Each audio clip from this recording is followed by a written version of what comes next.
Grabe! Isa lang talaga yung masasabi ko. Napakaangas ng ating dakilang Judas!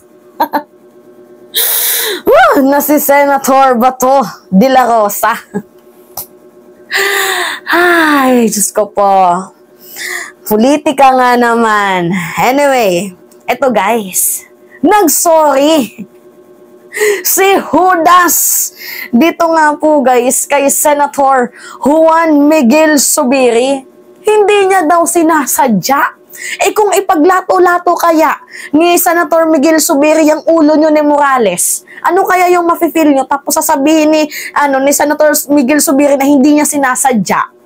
Kung pag-umpugin kaya kayo niya ni Morales, diba? Tapos sasabihin niya, ay sorry, hindi ko sinasadya. Ano kaya yung mafe-feel mo? Diba? Talagang nantatarantado itong si Bato, no? Yung kahapon na pag-iyak niya, tears of joy yun, guys. Ang iyak ni Judas. Kumbaga, ni-last supper talaga nila. Itong si Juan Miguel Zubiri. Yan kasi, Zubiri, ang tanga mo eh. Diba? Yan yung yung napapala ng mga tanga. Gigigil talaga ako dito. Anyway, dito tayo kay Bato. So ngayon guys, sabi nga ni Senator Bato de la Rosa, sorry, kasi bigo ako na protektahan ka sa gera. Kasi nga, ang palusot niya, parang naiipit daw siya dito kasi dapat solid daw yung boto ng PDP.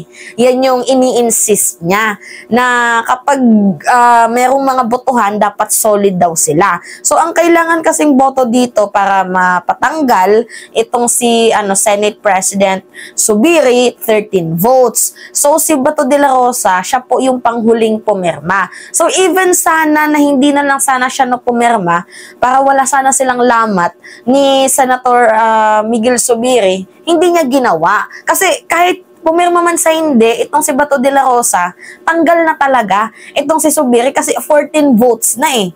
Ang kailangan 13 pero nakalikom ng 14 votes.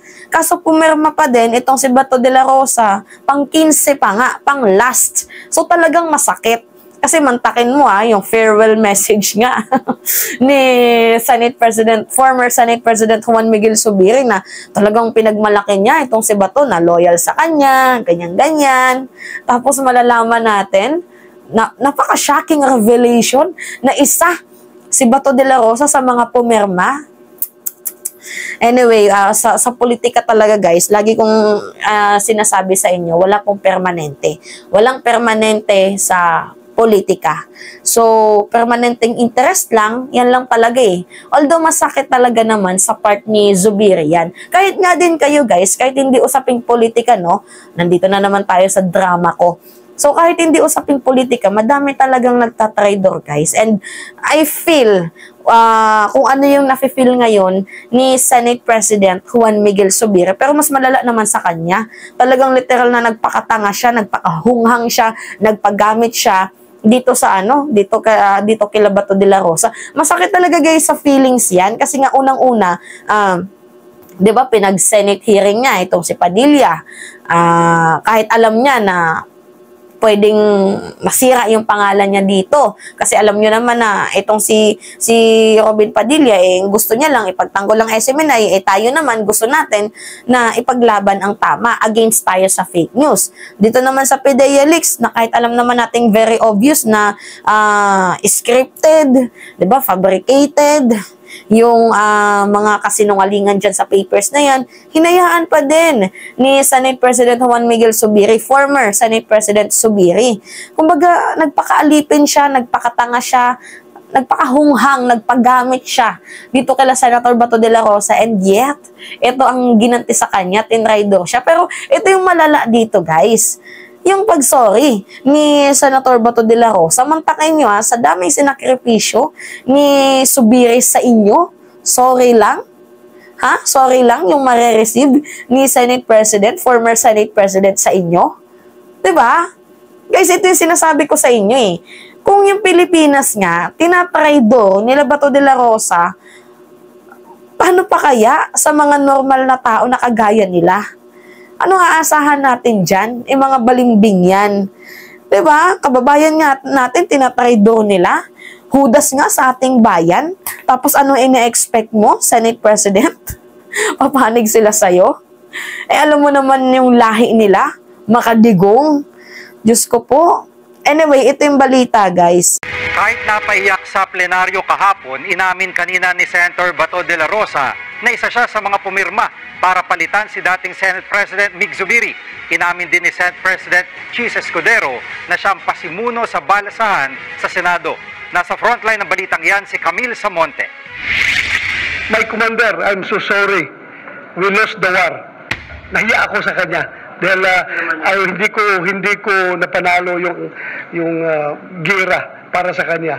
Nagsorry si Senator Ronald Bato de la Rosa kay dating Senate President Mig Zubiri matapos niyang aminin na kasama pala siya sa pumirma sa resolusyon para iluklok si Senate President Chis Escudero at patalsikin si Zubiri sa pwesto. Hindi ko tinanggap. Sa pagpapalit ng liderato ng Senado kahapon, napaiyak pa si De La Rosa habang nagpapaalam si Zubiri nang magre-resign na siya bilang Senate President. Pero kanina, inamin ni Senator De La Rosa na siya pala ang pang-15 senador na pumirma ng suporta kay Escudero. Kasi yung nakapirma ako before mag-start ang session, di ba? Pumasok ako doon. Tapos ngayon, nung sinalduhan ako ni Migs, talaga hindi ko napigilan, napaiyak ako dahil for me, being a good soldier, ang gusto ko sabihin kay Migs doon is, sorry boss, I failed to win the war for you because I am one of his trusted lieutenants. Paliwanag ni Senator Bato de la Rosa, buo naman ang suporta niya kay Zubiri. Pero mas nagibabaw ang una niyang pangako sa mga kapartidong senador sa PDP na solid sila dapat kapag may botohan. Among us three magkabats na PDP senators, Senator Bungo, Senator Tolentino, and myself, we forged a covenant na majority wins.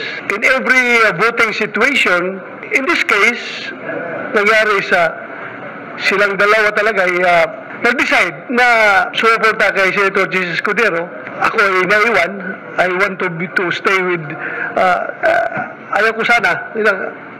Pero yun nga, may usapan. Okay. Pinili niya yung grupo niya. Pero guys, sa usaping sa pagpirma, kahit pumirma yung dalawa, actually nga kung hindi kung hindi pumirma yung yung kahit ikaw hindi ka na lang sana pumirma, tanggal pa din naman itong si Zubiri. Ang problema kasi dito, bakit ka pumirma? Na in the first place, 'di ba?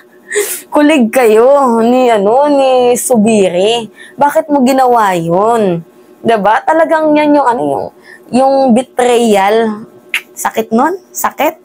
So, ito namang si Zubiri naman, isa lang yung may papayo ko. Wag ka agad satsat ng satsat, kuda ng kuda, isisisi mo sa mga nakakataas. 'Di ba? Isisisi mo kay President Marcos. Wala namang kinalaman dyan si President Marcos. 'Di ba? Isisisi mo sa ating presidente, pero Diyos ko po, kung hindi pumirma yung 4 na yan pa naman yung mga pinagmamalaki mo na loyal sa'yo. 'Di ba? O ngayon, ano yung ginawa sa'yo? Tinraidor ka. Kung hindi pumirma yung 4 na yan, di sana, ikaw pa din yung Senate President ngayon. Kaso pumirma Diba? O ano nangyari? Ikaw yung naiwan sa ere. O, masakit, diba? Masakit, literal. Kaya nga yung sabi niya, ang sakit-sakit. Kasi masakit naman talaga na matraidor ka nang dahil lang sa katangahan mo. Kung hindi ka sana tanga, kung hindi ka sana gunggong, kung hindi ka sana nagpakadiputa, hindi sana mangyayari yan sa'yo. O yan ginawa mo yan, deserve mo yan. Bawi na lang sa sa susunod. Pero I hope na meron kang lesson na natutunan dyan. Actually meron niyang lesson na natutunan si Zubiri. Hindi pa yung nakaka-move on ngayon, guys. Kaya nga ayaw niyang kausapin itong si Bato. And hoping sana na sa susunod, tumayo ka, maninindigan ka para sa bayan. Hindi yung naninindigan ka dahil sa akala mo loyal sila sa'yo, 'di ba? Yung titindig ka pag bibigyan mo sila dahil akala mo, 'di ba, malapit sila sa'yo, pero hindi. Hindi ganoon umusad ang politika. 'Di ba? There is no permanent friends or allies. Instead, permanent and only interest lang yung meron dyan. So anyway, it's me again guys, si Mima Alicia nyo, at nagbabalik ulit para sa ating panibagong video.